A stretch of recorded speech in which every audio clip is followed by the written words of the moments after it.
was a breeder of parakeets. When she picked me up from kindergarten, we spent many pleasant hours in her house waiting for my mother. After snack time, we'd go into a big birdhouse. She'd clean the cages, feed the parakeets. I never got tired of watching her work. She took so much care. When chicks hatched from their eggs, she took them out of the cages and warmed them carefully. Sometimes she would allow me to touch the chicks, and they were soft like peaches. Grandmother died when she was 92 years old. I was 23. I visited that birdhouse one last time to say goodbye. The chicks were making a lot of noise. They must have been sad too. I spent a long while in that birdhouse, alone with my grief.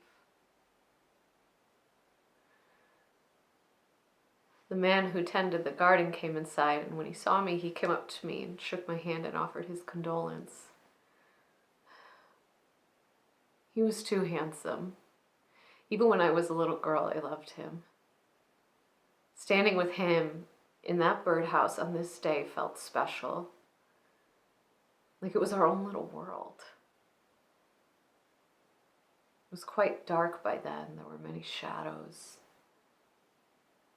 I could smell the evening dampness and hear the crickets in the night. I took off my blouse and I placed the gardener's hands on my breasts. It was a foolish thing I did. I couldn't know why.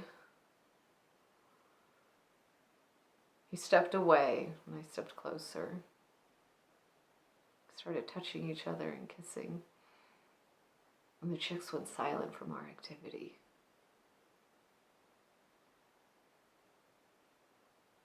My family sold my grandmother's house by the end of autumn. I did not see that gardener again.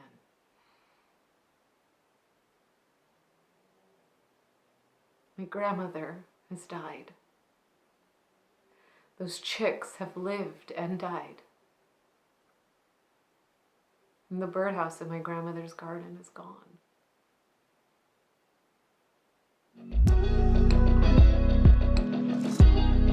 Something I'm really enjoying throughout this challenge is to feature the work of independent playwrights. This is a monologue, a standalone piece from the playwright Andrea Aptecker. She wrote this monologue. It was inspired by a student of hers from Japan, where this was similar to one of her stories.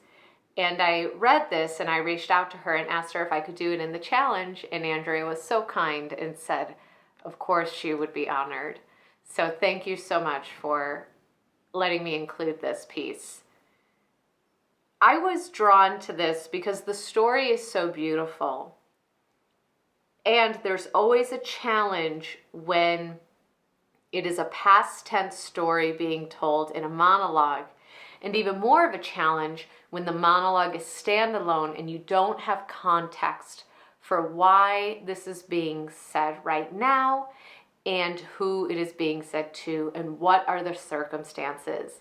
When we have a storytelling monologue like this, whether it's standalone or in a play, we have to stay away from what I call nostalgia land, which is this. I'm just remembering. Remembering is not an action that is active enough.